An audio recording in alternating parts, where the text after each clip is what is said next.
ದಾಸೋಹದ ಮನೆಗೆ ಬಾಕ್ಲಾಕಲ್ಲ. ನಾನು ಕೊನೆ ಅಂತಿಮ ದೇಹವನ್ನ ತ್ಯಾಗ ಮಾಡೋದಿನೂ ಅವತ್ತು ದಾಸೋಹದ ಮನೆಗೆ ಬಾಕ್ಲಾಕ್ಬೇಡಿ ಅಂತ ನಾನು ಎಲ್ಲರ ಹತ್ರ ನಾನು ಹೇಳಿರುವಂತ ಸಂದರ್ಭ ಇವತ್ತು ಹೇಳ್ತಾನೆ. ಸೊ ಏನದು ಮೌಢ್ಯಾಚರಣೆ? ಈಗ ಉದಾಹರಣೆಗೆ ಕಾಯಿ ಕಟ್ಟೋದು, ಉಪ್ಪು ಸುರಿಯೋದು, ಮತ್ತೊಂದು ಸೇವೆಯನ್ನ ಮಾಡುವಂಥದ್ದು. ಸೊ ಇದ್ರ ಬಗ್ಗೆ ತಾವೇನೋ ಅಭಿಪ್ರಾಯ? ಇಲ್ಲಿ ಭಕ್ತರು ತಮ್ಮ ಸ್ವಯಂ ಪ್ರೇರಿತವಾಗಿ ಭಕ್ತಿಯಿಂದ ಏನ್ ಮಾಡಿದ್ರು ನಾವು ಅದಕ್ಕೆ ವಿರುದ್ಧವಾಗಿ ಹೋಗ್ಬಾರ್ದು.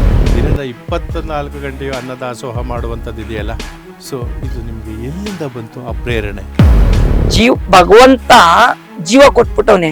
ಈ ಜೀವ ಉಳಿಸ್ಕೋಬೇಕಾದ್ರೆ ಜೀವನ ನಡೆಸಬೇಕು. ಈ ಜೀವನ ನಡೆಸಬೇಕಾದ್ರೆ ಹೊಟ್ಟೆಗೆ ಅಂದ್ರೆ ಒಂಚೂರು ನಾವು ತಿನ್ನಬೇಕು. ಇದು ಮೇನ್ ಮುಖ್ಯವಾಗಿರೋ ಒಂದು ಗೌಡಗೆರೆ ಶ್ರೀ ಚಾಮುಂಡೇಶ್ವರಿ ಬಸವಪ್ಪನವರ ಪುಣ್ಯಕ್ಷೇತ್ರ, ಶ್ರೀ ಕ್ಷೇತ್ರ. ನಿಜವಾಗ್ಲೂ ಎಲ್ಲರ ಮನ ಮುಟ್ಟುವಂತಹ ಕೆಲಸವನ್ನು ಧರ್ಮದರ್ಶಿಗಳಾದಂತಹ ಶ್ರೀ ಮಲ್ಲೇಶ್ ಗುರೂಜಿ ಅವರು ಮಾಡ್ತಾ ಇದ್ದಾರೆ.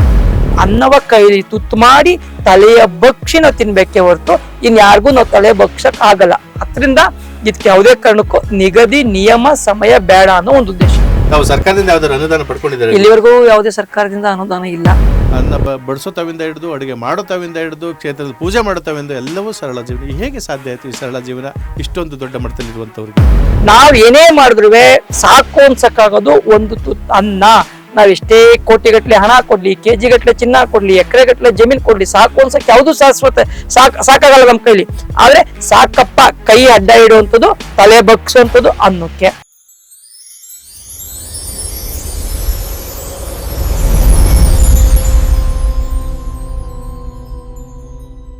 ನಾವು ಈ ಚಾಮುಂಡೇಶ್ವರಿ ಬಸವಪ್ಪನ ಪುಣ್ಯಕ್ಷೇತ್ರ ಅಂತಲೇ ತಮ್ಮ ಹೆಸರು. ಅದ್ರಲ್ಲಿ ನಾನು 3 ಭಾಗಗಳನ್ನ ವಿಂಗಡಿಸ್ತಾ ಇದ್ದೆ. ಈಗ ಅನ್ನಿಸ್ತಾ ಇದೆ ಅದು +1 ಮಾಡ್ಕೋಬೇಕು ಅಂತ. ನಾವೀಗ ದೊಡ್ಡ ವಿಗ್ರಹದ ಬಗ್ಗೆ ಮಾತಾಡಿದ್ವಿ, ಪಂಚಲೋಹದ ವಿಗ್ರಹದ ಬಗ್ಗೆ, ಬಸವಪ್ಪನ ಬಗ್ಗೆ ಮಾತನಾಡಿದ್ವಿ. ಸೊ ಇನ್ನೊಂದು ಈಗ ಗರ್ಭಗುಡಿನಲ್ಲಿ ಇರುವಂತಹ ಅದೇ ರೀತಿಯಲ್ಲಿ ದೊಡ್ಡ ವಿಗ್ರಹ ಏನಿದೆ, ಪಂಚಲೋಹದ ವಿಗ್ರಹ ಏನಿದೆ, ಆ ವಿಗ್ರಹಕ್ಕೆ ಸಂಬಂಧಪಟ್ಟಂತೆ ಗರ್ಭಗುಡಿಯಲ್ಲಿರುವ ವಿಗ್ರಹಕ್ಕೆ ಏನೇನು ಸಂಬಂಧಗಳಿದೆ? ಅಂದ್ರೆ ಗರ್ಭಗುಡಿಲಿರುವಂಥದ್ದು ದೇವಿ ಸಿಂಹದ ಮೇಲೆ ಕುಂತಿರುವಂಥದ್ದು. ಅಲ್ಲಿ ನಿಂತಿರೋದು ಅದು ದೇವಿ ಸಿಂಹದ ಮುಂದೆಗಡೆ ನಿಂತಿರುವಂಥದ್ದು.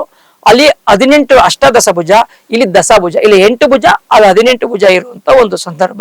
ಅಷ್ಟು ಬಿಟ್ರೆ ಬೇರೆ ಏನು ವ್ಯತ್ಯಾಸ ಇಲ್ಲಿರುವಂಥದ್ದು. ಪೂಜಾ ಕೈಂಕರ್ಯಗಳು ಹೇಗೆ ನಡೀತವೆ ಅಲ್ಲಿ? ಪ್ರತಿನಿತ್ಯ ಪೂಜಾ ಕೈಂಕರ್ಯಗಳು ಹೇಗೆ ನಡೀತವೆ ಅಂದ್ರೆ ಆಡಂಬರವನ್ನು ಹೊರತುಪಡಿಸಿ ಧಾರ್ಮಿಕವಾಗಿ ಏನೆಲ್ಲ ಪೂಜೆಗಳು ನಡಿಬೇಕೋ ಪ್ರತಿನಿತ್ಯ 4 ಗಂಟೆಯಿಂದ ಪ್ರಾರಂಭವಾದ್ರೆ ರಾತ್ರಿ 9 ಗಂಟೆವರೆಗೆ ಯಾವುದೇ ರೀತಿ ಬಾಕ್ಲಾಗ್ತಾನೆ ತ್ರಿಕಾಲ ಪೂಜೆಗಳು ನಡೆಯುವಂತ ಒಂದು ವ್ಯವಸ್ಥೆ ಇದೆ. 6:30 ಒಂದು ಪೂಜೆ ಪ್ರತಿನಿತ್ಯ, ಮಧ್ಯಾಹ್ನ 1:30 ಒಂದು ಪೂಜೆ, ರಾತ್ರಿ 8:00 ಒಂದು ಪೂಜೆಗಳು ನಡೀತವೆ. ಮತ್ತೆ ಸಂಧೆ ಪ್ರಾಕಾರೋತ್ಸವ ಆಗ್ಬೋದು, ಉಯ್ಯಾಲೋತ್ಸವ ಆಗ್ಬೋದು, ಒಂದು ಗಂಗಾರತಿ ಆಗ್ಬೋದು, ಈ ತರ ಎಲ್ಲಾ ಕಾರ್ಯಕ್ರಮಗಳು. ಆಮೇಲೆ ತೇರಿನ ವ್ಯವಸ್ಥೆ ಪ್ರತಿನಿತ್ಯ ನಡೆಯುವಂತ ಒಂದು ವ್ಯವಸ್ಥೆ ಐತಿ. ಇವಾಗ ಬಹಳ ಮುಖ್ಯವಾಗಿ ಈ ಗ್ರಾಮ ಭಾಗದ ದೇವತೆಗಳು, ದೇವರು ಅಂದರೆ ಎಲ್ಲರೂ ಬೇರೆ ರೀತಿಯೆಲ್ಲ ವರ್ಣಿಸ್ಕೋತಾರೆ. ಆದರೆ ನನ್ನ ಭಾವನೆಗಳಲ್ಲಿ, ನನ್ನ ಮನಸ್ಸಿನಲ್ಲಿರುವಂಥದ್ದು ನಾವು 2 ಭಾಗವಾಗಿ ವಿಂಗಡಿಸ್ತೀವಿ. ಮೊದಲನೇದು ಪುರಾಣದ ದೇವರುಗಳು ಮತ್ತು ಇನ್ನೊಂದು ಗ್ರಾಮ ಭಾಗದ ಅಂದರೆ ಗ್ರಾಮ ದೇವತೆಗಳು ಅಂತ. ಸೊ ನಾವು ಇದನ್ನು ಚಾಮುಂಡೇಶ್ವರಿಯನ್ನು ತಗೊಂಡಂಥ ಸಂದರ್ಭದಲ್ಲಿ ಗ್ರಾಮ ದೇವತೆ, ಈಗ ಅಪ್ಗ್ರೇಡ್ ಆಗಿ ಅಧಿದೇವತೆ, ನಾಡದೇವತೆ ಅಂತ ಮಾಡ್ಕೊಂಡಿದ್ದೀವಿ. ಸೊ ಒಂದು ಪವರ್ಫುಲ್, ನೀವೇ ಅಲ್ಲಿ ಬರೆದಿದ್ದೀರಿ ಸ್ಟ್ಯಾಚ್ಯೂ ಆಫ್ ಶಕ್ತಿ ಅಂತೇಳಿ.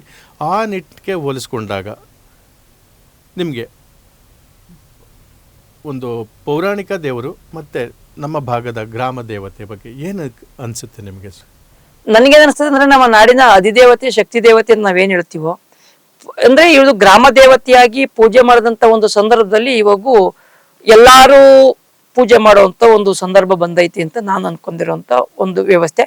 ಆ ಉದ್ದೇಶದಿಂದ ನಮ್ಮಲ್ಲಿ ಎಲ್ಲಾರು ಬಂದು ಪೂಜೆ ಮಾಡಕ್ಕೆ ಒಂದು ಮುಕ್ತ ಅವಕಾಶವಾಗಿ ವ್ಯವಸ್ಥೆ ಇಟ್ಟಿರುವಂಥದ್ದು. ಅದೇನು ಅಂತ ಕೆಲವರು ಗೊತ್ತು, ಯಾವ ರೀತಿಯಲ್ಲಿ ಪೂಜೆ ಪುರಸ್ಕಾರಗಳು ಯಾರ್ಯಾರಲ್ಲಿ ಒಳಗಡೆ ಪೂಜೆ ಮಾಡ್ತಾರೆ ಅನ್ನೋಂಥ ಸಂದರ್ಭ ಗೊತ್ತಿರೋದು. ಅದರಿಂದ ಸರ್ವ ಜನಾಂಗಕ್ಕೂ ಮುಕ್ತವಾಗಿರುವಂತ ಒಂದು ಕ್ಷೇತ್ರವಾಗಿರುವಂಥದ್ದು. ನಾನು ಇದನ್ನು ಕಠಿಣ ಪ್ರಶ್ನೆ ಅಂತೇಳಿ ನಾನು ಭಾವಿಸ್ಕೋತೀನಿ ತಮಗೆ. ಯಾಕಂದರೆ ಬಹುತೇಕ ಇವತ್ತು ನಾವು ವಿಚಾರವಂತರು ಅಂತ ಬಂದಾಗ ಕೆಲವರಲ್ಲಿ ಚಾಮುಂಡೇಶ್ವರಿನ ಒಪ್ಕೋತಾರೆ, ಮಾರಮ್ಮನ ಸಹೋದರಿ ಅಂತ ಒಪ್ಕೋತಾರೆ, ಅಧಿದೇವತೆ ನಾಡದೇವತೆ ಅಂತ ಒಪ್ಕೋತಾರೆ. ಆದರೆ ಧಾರ್ಮಿಕತೆ ಅಂತ ಬಂದಾಗ ಎಲ್ಲೋ ಒಂದು ಕಡೆ ಅಲ್ಲಿ ಒಂದಷ್ಟು ಮೌಢ್ಯಗಳು ನಡೀತಾ ಇದೆ. ಮೌಢ್ಯಗಳಿಗೆ ಇವರೇ ಕಾರಣ ಅನ್ನುವಂಥ ಒಂದು ಸೊಲ್ಲು ಇದೆ. ಸೊ ಏನದು ಮೌಢ್ಯಾಚರಣೆ? ಈಗ ಉದಾಹರಣೆಗೆ ಕಾಯಿ ಕಟ್ಟೋದು, ಉಪ್ಪು ಸುರಿಯೋದು, ಮತ್ತೊಂದು ಸೇವೆಯನ್ನು ಮಾಡುವಂಥದ್ದು. ಸೊ ಇದ್ರ ಬಗ್ಗೆ ತಾವೇನೋ ಅಭಿಪ್ರಾಯ ವ್ಯಕ್ತಪಡಿಸಿ? ಇಲ್ಲಿ ಭಕ್ತರು ತಮ್ಮ ಸ್ವಯಂ ಪ್ರೇರಿತವಾಗಿ ಭಕ್ತಿಯಿಂದ ಏನ್ ಮಾಡಿದ್ರು ನಾವು ಅದಕ್ಕೆ ವಿರುದ್ಧವಾಗಿ ಹೋಗ್ಬಾರ್ದು. ನಂಬಿಕೆ ಅನ್ನೋದು ಭಕ್ತರ ಒಂದು ತಳಪಾಯ, ಅಡಿಪಾಯ, ಪಿಲ್ಲರ್ ಇದ್ದಂಗದು. ಮನೆ ಕಟ್ಟಬೇಕಾದ್ರೆ. ಹಂಗೆ ಭಕ್ತರು ತಾವ್ ಏನೇನೆಲ್ಲ ಹೋಗ್ತಾರೋ ಅದಕ್ಕೆ ನಾವು ಸಂಪೂರ್ಣವಾದಂತ ಒಂದು ವ್ಯವಸ್ಥೆ ನಾವು ಮಾಡ್ಕೊಟ್ರಾಗ ಅವ್ರಿಗೆ ನಂಬಿಕೆ ಬಹಳ ಮುಖ್ಯವಾಗಿರ್ತದೆ. ಅದಕ್ಕೆ ನಾವು ನಂಬಿಕೆ ಬಿಟ್ಟು ನಾನು ಹೇಳ್ದಂಗೆ ನೀನು ಮಾಡು ಅಂತಂದಾಗ ಆಗ ಅವ್ರ ಮೇಲೆ ಒಂದು ಬಲವಂತಾದಂತ ಒಂದು ವ್ಯವಸ್ಥೆ ಏರ್ದಂತ ಸಂದರ್ಭ ಆಗ್ತದೆ. ಆ ಉದ್ದೇಶಕ್ಕೋಸ್ಕರ ಭಕ್ತರ ಒಂದು ಅಭಿಲಾಷೆಗೋಸ್ಕರ ಅವ್ರು ಹೆಂಗ್ ಮಾಡ್ತಾರೆ ಆ ರೀತಿಯಲ್ಲಿ ವ್ಯವಸ್ಥೆ ಮಾಡಿ ನಾವು ಬಿಟ್ಟಿರುವಂತ ಒಂದು ಸಂದರ್ಭ ಆಗಿರುವಂತದ್ದು. ಅಂದ್ರೆ ಭಕ್ತರು ಏನೇ ಮಾಡಿದ್ರು ಕ್ಷೇತ್ರಕ್ಕೆ ಹೆಸರು ಬರೋದು. ಒಳ್ಳೇದ್ ಮಾಡಿದ್ರು ಕ್ಷೇತ್ರಕ್ಕೆ ಹೆಸರು, ಕೆಟ್ಟದ್ ಮಾಡಿದ್ರು ಕ್ಷೇತ್ರಕ್ಕೆ ಹೆಸರು. ಹೌದು. ಅಂದ್ರೆ ಈಗ ನೀವ್ ಹೇಳ್ತಾರೋ ಪ್ರಕಾರ ನಾವು ಕಾಯನ್ನ ಕಟ್ಟಿ ಅಂತ ಹೇಳಿಲ್ಲ, ನಾವು ಈಗ್ಲೂ ಹೇಳ್ತಾ ಇದ್ದೀವಿ ನಿಮ್ಮ ಅವರ ಸಂಕಲ್ಪಕ್ಕೆ ಬಿಟ್ಟಂತದ್ದು. ಉಪ್ಪನ್ನ ಸುರಿಯಿರಿ ಅಂತ ಹೇಳ್ತಾ ಇಲ್ಲ, ಅದು ಅವರ ಸಂಕಲ್ಪಕ್ಕೆ, ಅವರ ಭಕ್ತಿಗೆ, ಅವರ ನಂಬಿಕೆಗೆ ಬಿಟ್ಟಂತದ್ದು. ನಾವು ಹೇಳಿಲ್ಲ ಅನ್ನೋದು ತಮ್ಮ ವಾದನ. ನಾವು ಹೇಳೋದಂತಂದ್ರೆ ಪ್ರತಿಯೊಬ್ಬ ಭಕ್ತಾದಿಗಳು ಬಂದು ಏನು ಸೇವೆ ಮಾಡ್ತಾ ಇದ್ರು ನಾವು ಇವತ್ತು ಅಲ್ಲಿ ಅನ್ವರ್ಸ್ಮೆಂಟ್ ಮಾಡ್ತೀವಿ. ಯಾವುದೇ ಸೇವೆಗಳು ನಿಮ್ಮ ಸ್ವಯಂ ಪ್ರೇರಿತ, ಯಾವುದೇ ಇಲ್ಲಿ ಕಟ್ಟುಪಾಡುಗಳಿಲ್ಲ ಅಂತ ನಾವು ಅನ್ವರ್ಸ್ಮೆಂಟ್ ಮಾಡುವಂತ ವ್ಯವಸ್ಥೆನೂ ನಾನು ಸಹ ಕೇಳಿಸ್ಕೊಂಡಿದ್ದೀನಿ. ಪ್ರತಿ 10 ನಿಮಿಷ 15 ನಿಮಿಷಕ್ಕೆ ಅದನ್ನ ಮೈಕ್ ನಲ್ಲಿ ಗರ್ಭಗುಡಿ ಮುಂಭಾಗ ನಿಂತ್ಕೊಂಡು ಹೇಳ್ತಾ ಇರ್ತಾರೆ ಮೈಕ್ ನಲ್ಲಿ, ನಾನು ಗಮನಿಸಿದ್ದೀನಿ. ಆದ್ರೂ ಅದೊಂದು ಪ್ರತೀತಿಯಾಗಿ ನಡ್ಕೊಂಡು ಬರ್ತಾ ಇದೆ. ಕಾಯಿ ಕಟ್ಟಿದ್ರೆ ಒಳ್ಳೇದಾಗುತ್ತೆ, ಉಪ್ಸರ್ದಾಗ ಒಳ್ಳೇದಾಗುತ್ತೆ ಅಂತ. ಅಂದ್ರೆ ನಿಮ್ಮ ಪ್ರಕಾರ ಭಕ್ತರು ಅಷ್ಟೇ ಅದು ಮಾಡ್ಕೊಂಡಿರುವಂತದ್ದು. ನಾವು ಕ್ಷೇತ್ರದ ವತಿಯಿಂದ ನಾವು ಯಾರಿಗೂ ಅದನ್ನ ಮಾಡಿ ಹೇಳಿಲ್ಲ, ಮಾಡಕ್ ಹೋಗಕ್ಕೆ ಹೇಳಿಲ್ಲ. ಅಲ್ಲಿ ಏನಪ್ಪಾ ಅಂತಂದ್ರೆ ಭಕ್ತರು ಏನ್ ಮಾಡ್ಕೊಬರ್ತಾರೆ ಅಂದ್ರೆ ಇದ್ ನಾನು ಮಾಡ್ಬಿಟ್ರೆ ನಾನು ಸರೋಗ್ತದೆ ಅನ್ಕೊಂಡ್ ಒಬ್ರು ಮಾಡಿರ್ತಾರೆ, ಮತ್ ಇನ್ನೊಬ್ಬ ನಾನು ಮಾಡು ಸರೋಗ್ತದೆ ಅಂತ ಅಂತಾರೆ. ಅವಾಗ ಇಲ್ಲಿ ಇನ್ನೊಬ್ರು ಬಂದ್ ಕೇಳ್ತಾರೆ ಇಲ್ಲಿ ಏನ್ ಮಾಡುದು ಸರೋಗ್ತದೆ ಅಂತಾರೆ. ಅವಾಗ ಇಲ್ಲ ನಾವ್ ಈ ತರ ಮಾಡಿದ್ರೆ, ಇಲ್ಲ ನನ್ಗೆ ಅವ್ರು ಆ ತರ ಹೇಳಿ ಕಳ್ಸಿದ್ರು ನೀವ್ ಈ ತರ ಹೇಳ್ತಾ ಇದ್ರಿ ಅಂತ ಅನ್ನೋ ಉದ್ದೇಶಕ್ಕೋಸ್ಕರ ನಾವೇನ್ ಮಾಡಿವಿ, ಭಕ್ತರು ಯಾವ ರೀತಿಲಿ ನಂಬಿಕೆಯಿಂದ ಹೋಗ್ತಾರೋ ನಾವು ಅವ್ರ ಜೊತೆಲಿ ನಡ್ಕೊ ಹೋಗುವಂತ ಸಂದರ್ಭ ಆಗಿರುವಂತದ್ದು. ಅಂದ್ರೆ ಇವೆಲ್ಲವೂ ಅಲ್ಲಿ ನಡೆಯುವಂತ ನಾವೇ ಅಥವಾ ಬೇರೆ ಜನರು ಏನು ಮೌಢ್ಯ ಅಂತ ಮಾತಾಡ್ತಾರೋ ಅದೆಲ್ಲ ಭಕ್ತರ ಸಂಕಲ್ಪ ಹೊರತು ನಮ್ಮ ಕ್ಷೇತ್ರ ಸಂಕಲ್ಪ ಅಲ್ಲ, ಭಕ್ತರ ಸಂಕಲ್ಪ ಅದು. ಹಾಗೆ ಬಹಳ ಮುಖ್ಯವಾಗಿ ಇನ್ನೊಂದು ಭಾಗ, ನಾನು ಇದನ್ನ 3+1 ಅಂತ ಹೇಳಿದಾಗೆ 4ನೇ ಭಾಗ ಬಹಳ ವಿಶಿಷ್ಟವಾದಂಥದ್ದು. ಪ್ರಪಂಚದಲ್ಲೇ ಒಂದು ಐತಿಹ್ಯತೆಯನ್ನು ಉಳಿಸ್ಕೊಳ್ಳುವಂತಹ ಒಂದು ಪ್ರಯೋಗವನ್ನು ತಾವು ಮಾಡಿದ್ದೀರಿ. ಅನ್ನದಾಸೋಹ. ಅನ್ನದಾಸೋಹ ಅಂದ್ರೆ ಎಲ್ಲರೂ ಮಾಡ್ತಾರೆ, ನಿತ್ಯ ಅನ್ನದಾಸೋಹ ಹೌದು ನಡೆಯುತ್ತೆ, ಎಲ್ಲ ಕಡೆ ನಡೆಯುತ್ತೆ. ಆದ್ರೆ ದಿನದ 24 ಗಂಟೆಯು ಅನ್ನದಾಸೋಹ ಮಾಡುವಂಥದ್ದು ಇದೆಯಲ್ಲ, ಸೊ ಇದು ನಿಮ್ಗೆ ಎಲ್ಲಿಂದ ಬಂತು ಆ ಪ್ರೇರಣೆ? ನನ್ಗೆ ಪ್ರೇರಣೆ ಅಂತಂದಾಗ ನಮ್ಮೂರಿನ ಒಬ್ರು ಹೆಣ್ಣು ಮಗಳು ಹೇಳಿದಂತ ಒಂದು ವಾಕ್ಯ, 1 ಸೇರ್ ಅಕ್ಕಿಯಿಂದ ಪ್ರಾರಂಭ ಆದ್ಮೇಲೆ ಇವತ್ತು 100 ಕ್ವಿಂಟಲ್ಗೆ ಹೋಗುವಂತ ಒಂದು ವ್ಯವಸ್ಥೆ ಆಗಿರೋಂಥದ್ದು. ಆದ್ರೆ ನಂದಿದ್ದಂತ ಒಂದು ಸಂದರ್ಭ ಏನಪ್ಪಾ ಅಂದ್ರೆ, ಮನುಷ್ಯ ನಾವ್ ಇಷ್ಟೆಲ್ಲಾ ಮಾಡ್ತಾವಿ, ನಾನು ಸ್ಟುಡಿಯೋದಲ್ಲಿ ಬಂದು ಕುಂತೀವ್ನಿ, ನೀವು ನನ್ನ ಹತ್ರ ಪ್ರಶ್ನೆ ಕೇಳ್ತಾ ಇದ್ದೀರಿ, ಇದು ಇನ್ನೂ 4 ಜನ ನೋಡುವಂತ ಸಂದರ್ಭ ಆಗ್ತದೆ. ನಾನು ಹೇಳೋದು ಇಷ್ಟೆಲ್ಲ ನಾವು ಮಾಡ್ತಾ ಇರೋದು ಏನಂತಕ್ಕೆ ಅಂದ್ರೆ ಒಂದು ತನ್ನಕ್ಕೋಸ್ಕರನೇ. ಎಲ್ಲ ಎಲ್ಲೇ ಹೋದ್ರು ಋತುಚಕ್ರ, ಒಂದು ಚಕ್ರ ಬಂದಾಗ ಎಲ್ಲೇ ಬಂದ್ರು ಒಂದು ತನ್ನಕ್ಕೋಸ್ಕರ. ಭಗವಂತ ಜೀವ ಕೊಟ್ಬಿಟ್ಟವನೆ, ಈ ಜೀವ ಉಳಿಸ್ಕೋಬೇಕಾದ್ರೆ ಜೀವನ ನಡೆಸ್ಬೇಕು, ಈ ಜೀವನ ನಡೆಸ್ಬೇಕಾದ್ರೆ ಹೊಟ್ಟೆಗೆ ಅಂದ್ರೆ ಒಂಚೂರು ನಾವು ತಿನ್ಲೇಬೇಕು. ಇದು ಮೇನ್ ಮುಖ್ಯವಾಗಿರೋದು ಒಂದು ಅನ್ನ. ಈ ಅನ್ನ ಅನ್ನೋದೇ ಪರಬ್ರಹ್ಮವಾಗಿರ್ತದ್ದು. ಅನ್ನನೇ ನಾವ್ ಇಲ್ದೆ ಹೋದ್ಮೇಲೆ ನಾವೆಲ್ಲ ಮಾಡ್ತಾ ಒಂದು ತನ್ನಕ್ಕೋಸ್ಕರ. ಅದಕ್ಕಿಂತ ನಾವ್ ಅದಕ್ಕೆ ಯಾಕೆ ಟೈಮಿಂಗ್ಸ್ ಇಡಬೇಕು, ಅದು ಟೈಮಿಂಗ್ಸ್ ಇಡೋದು ಬೇಡ. ನನ್ಗೆ ತುಂಬಾ ಜನ ಹೇಳಿದ್ರು, ಎಲ್ಲಾರು ಅದೇ ಅಂತ ಹೇಳಿದ್ರು, ನಾನು ಯಾರ ಮಾತು ನನ್ ಕೇಳಕ್ ಹೋಗುವಂತ ವ್ಯವಸ್ಥೆ ಇಲ್ಲ. ನನ್ನಲ್ಲಿ 3 ಸಿದ್ಧಾಂತಗಳನ್ನ ಇಟ್ಕೊ ಬಂದಿರುವಂತ ಒಬ್ಬ ವ್ಯಕ್ತಿ.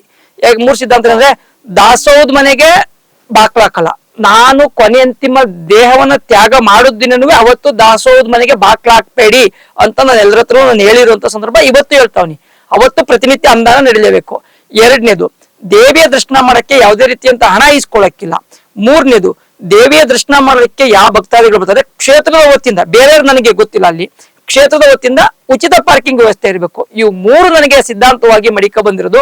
ಅದರಿಂದ ನಾನು ಬಹಳ ಎಚ್ಚರಿಕೆಯಿಂದ ದಾಸೋಹಕ್ಕೆ ತುಂಬಾ ಪ್ರಾಮುಖ್ಯತೆ ಕೊಡ್ತೀನಿ. ದಾಸೋಹಕ್ಕೆ ತುಂಬಾ ಎಚ್ಚರಿಕೆಯಿಂದ ನನ್ನ ಸರ್ವಸ್ವನು ದಾಸೋಹಕ್ಕೋಸ್ಕರ ನಾನು ಮೀಸಲಾಗಿಟ್ಟಿರುವಂಥದ್ದು. ವಿಶಿಷ್ಟ ವಿಶೇಷ, ಇದನ್ನು ನಾವು ಕಲ್ಪಿಸ್ಕೊಳ್ಳಿಕ್ಕೂ ಸಾಧ್ಯ ಇಲ್ಲ. ಆದರೆ ಈ ಮಾತನ್ನು ನಾನು ಆಂತರಿಕವಾಗಿ ಮೊದಲೊಮ್ಮೆ ತಮ್ಮ ಹತ್ರ ಕೇಳಿದೆ, ಅದು ಇನ್ನೊಂದ್ಸರಿ ಕೇಳ್ತೀನಿ. ಈ ಆಲೋಚನೆ ಇದೆಯಲ್ಲ, ನನ್ನ ದೇಹ ಅಂತ್ಯವಾದ ನಂತರವೂ ದಾಸೋಹದ ಬಾಗಿಲು ಹಾಕಬಾರ್ದು, ಅವತ್ತು ಸಹ ಅನ್ನದಾನ ನಡಿಬೇಕು. ಶೋಕಾಚರಣೆ ಪಡಕ್ಕೆ ಶೋಕಾಚರಣೆ, ಯಾರೆಲ್ಲ ಏನೆಲ್ಲ ಶೋಕಾಚರಣೆ ಮಾಡ್ಕೋತಾರೆ ಅದು ನಿಮಗೆ ಗೊತ್ತಿರಲ್ಲ, ನಿಮ್ಮ ದೇಹ ಮಾತ್ರ ಅಲ್ಲಿರುತ್ತೆ. ಆದರೂ ಅಂಥ ಸಂದರ್ಭದಲ್ಲೂ ಕೊಡಬೇಕು, ಅನ್ನದಾಸೋಹ ನಡಿಬೇಕು, ಬಾಗಿಲು ಹಾಕಬಾರ್ದು ಅನ್ನೋದಿದೆಯಲ್ಲ. ವಿಗ್ರಹಕ್ಕೆ ಅಂದರೆ ದೇವರ ದರ್ಶನಕ್ಕೆ ಯಾವುದೇ ಶುಲ್ಕವನ್ನು ನಿಗದಿ ಮಾಡಬಾರ್ದು ಅನ್ನೋದಿದೆಯಲ್ಲ. ಇವತ್ತು VIP ದರ್ಶನ, VVIP ದರ್ಶನ, ಧರ್ಮ ದರ್ಶನ ಇವೆಲ್ಲರ ಜೊತೆಗೆ ಅದಿದೆಯಲ್ಲ. ಇನ್ನು ಎಲ್ಲಿ ಹೋದ್ರೂ ಇಷ್ಟು ಲಿಮಿಟೆಡ್ ಪಾರ್ಕಿಂಗು ಕೊಡಲೇಬೇಕು, ಇಷ್ಟೊತ್ತಿಗಿಷ್ಟು, 1 ಗಂಟೆಗೆ ಇಷ್ಟು, 2 ಗಂಟೆಗೆ ಇಷ್ಟು ಅನ್ನೋದು ನನ್ನ ಪಾರ್ಕಿಂಗ್ನಲ್ಲಿ ನಮಗೆ ಕಾಸಿಲ್ಲ ಅನ್ನುವಂಥದ್ದು ಇದೆಯಲ್ಲ. ನಿಜವಾಗ್ಲೂ ಹಲವಾರು ಮಠಗಳಿಗೆ, ಬೃಹನ್ ಮಠಗಳಿಗೆ, ಬೃಹಸ್ಪತಿಗಳಿಗೆ, ಸ್ವಾಮೀಜಿ ಅನ್ನಿಸ್ಕೊಂಡಂಥವ್ರಿಗೆ, ಗುರುವರೇರು ಅನ್ಸ್ಕೊಂಡಂಥವ್ರಿಗೆ ಇದು ನಾನು ಒಂದು ತುಂಬ ನಾನು ಇದನ್ನು ಹೇಗೆ ಪ್ರಸ್ತುತಪಡಿಸ್ಬೇಕು ಅಂತ ನನಗೆ ಅರ್ಥ ಆಗಲ್ತೋ, ಇದೆಲ್ಲರಿಗೂ ಒಂದು ಪಾಠ.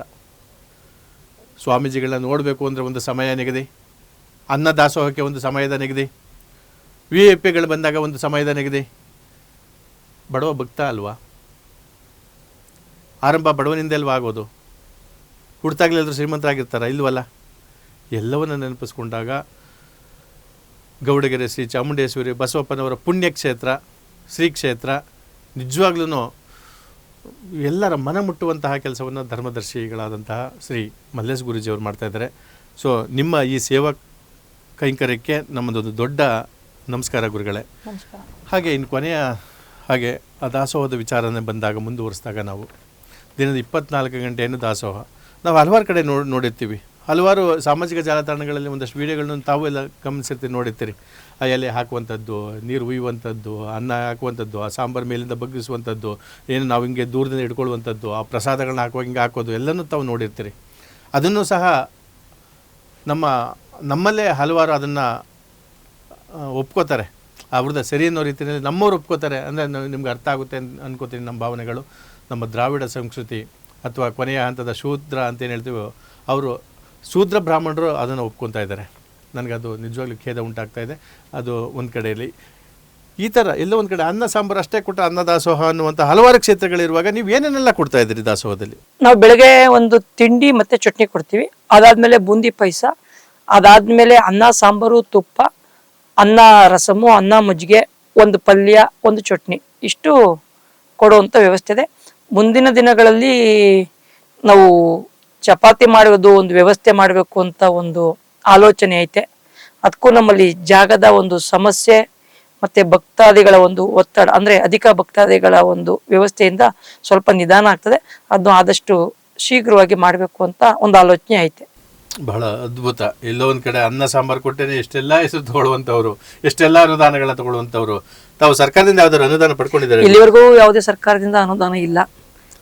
ಭಕ್ತಾದಿಗಳಿಂದ, ಭಕ್ತರ ಕ್ಷೇತ್ರದ ಆಸ್ತಿ, ನನ್ನಲ್ಲಿ ಬಂದಂತ ಒಂದು ಭಕ್ತರು ಕೊಟ್ಟಂತ ಒಂದು ಕಾಣಿಕೆನೆ ಆ ದಾಸೋಹಕ್ಕೆ ಮೀಸಲಾಗಿಡುವಂಥದ್ದು. ಕೋಟಿ ಕೋಟಿ ಲೆಕ್ಕದಲ್ಲಿ ಅನುದಾನ ಪಡ್ಕೊಳ್ಳುವಂಥವ್ರು ಅನ್ನ ಸಾಂಬಾರನ್ನ ಕಸದಂತೆ ಬಿಸಾಕುವಂಥ ಪ್ರಸಂಗಗಳು ನಮ್ಮ ಎದುರುಗಡೆ ಇದ್ದು, ಇವತ್ತು ಅನ್ನದ ಜೊತೆಗೆ ತುಪ್ಪವನ್ನ ಬಡಿಸುವಂತ ಕೆಲಸವನ್ನ ಗೌಡಗೆರೆ ಪುಣ್ಯಕ್ಷೇತ್ರ ಮಾಡ್ತಾ ಇದೆ.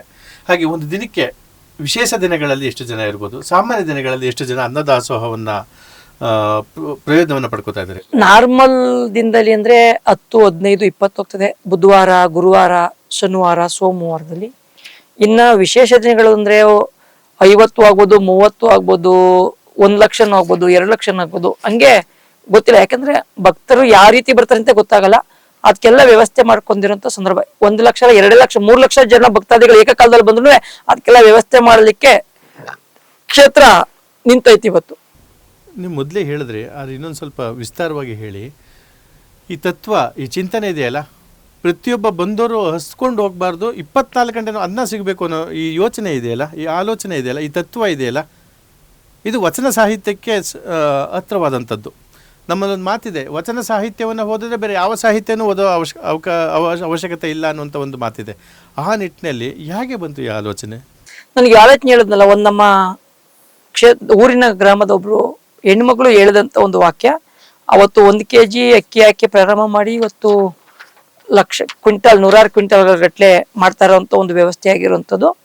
ಈ ವ್ಯವಸ್ಥೆಯಲ್ಲಿ ಯಾಕೆ ಅಂದ್ರೆ ಉದ್ದೇಶ ಒಂದೇ, ನಾವು ಇಷ್ಟೆಲ್ಲ ಮಾಡ್ತಾ ಇರೋದು, ಈ ನಾನು ಬಂದು ಈ ಮೀಡಿಯಾದಲ್ಲಿ ಕುಂತಿರೋದು, ಈ ಡಿಬೇಟ್ ಅಲ್ಲಿ ಕುಂತಿರೋದು, ನೀವು ನನ್ನ ಹತ್ರ ಪ್ರಶ್ನೆ ಮಾಡೋದು, ನಾನು ಉತ್ತರ ಕೊಡುವಂಥದ್ದು, 4 ಜನ ನೋಡುವಂಥದ್ದು, ಮತ್ತೆ ಇದ್ಕೊಂಡು ಹೇಳುವಂಥದ್ದು, ಎಲ್ಲ ಮಾಡ್ತಾ ಇರೋದೇನಪ್ಪಾ ಅಂದ್ರೆ ಒಂದು ತುತ್ತು ಅನ್ನಕ್ಕೋಸ್ಕರ. ಕೊನೆ ಫೈನಲ್ ಆ ಒಂದು ತುತ್ತು ಅನ್ನಕ್ಕೋಸ್ಕರ ತಿಂದಾದ್ಮೇಲೆ ನಮ್ ಜೀವನ ನಡೆಯುವಂಥದ್ದು. ಯಾಕಂದ್ರೆ ಭಗವಂತ ಜೀವ ಕೊಟ್ಟವನೇ, ಜೀವ ಕೊಟ್ಟಾದ್ಮೇಲೆ ಜೀವ ಉಳಿಸ್ಕೊಳ್ಳೇಬೇಕು. ಆ ಜೀವ ಉಳಿಸ್ಕೊಳ್ಬೇಕಾದ್ರೆ ನಾವು ದುಡಿಮೆ ಮಾಡ್ಲೇಬೇಕು. ದುಡಿಮೆ ಮಾಡೋದಂತಕ್ಕೆ ಒಂದು ತುತ್ತು ಅನ್ನಕ್ಕೋಸ್ಕರನೇ. ನಾವ್ ಎಲ್ಲಿಂದ ಹೇಳ್ಕೊಂಡ್ರೆ ಒಂದೇ ಒಂದು ತುತ್ತು ಅನ್ನ.